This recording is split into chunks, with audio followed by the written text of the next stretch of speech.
Okay, I want to explain a little further about why we don't want to Y-site all of your pressors into one another, because you end up essentially bolusing all of them when you change a rate of any of your pressors. So I did a little representation. I know this is like just not the greatest drawing, but let's just for this example pretend that like you have a PICC line or something. So obviously this is not the greatest drawing, but you'll get the point. So pretend this is your pressor number 1 going in, and then you have pressor number 2, the red one, Y-sided in, and then the green one is pressor number 3, Y-sided in.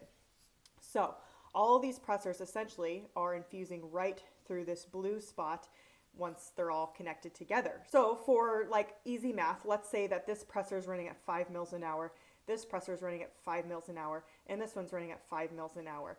Well, let's say all of a sudden you need to increase your green one to 10 mils an hour.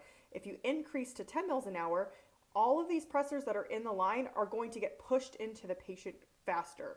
And so that can be very, very dangerous. And I've actually seen this multiple times where the patient's blood pressure jumps up to 220 over 110 or something like super scary, not so good to happen. Does it come back down? Yes, typically.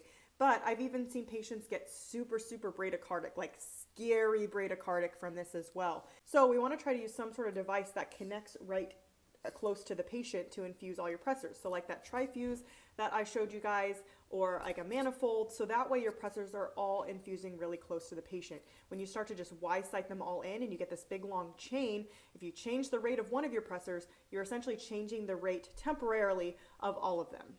I hope this makes sense, and if not, let me know and I'll try to do a further explanation.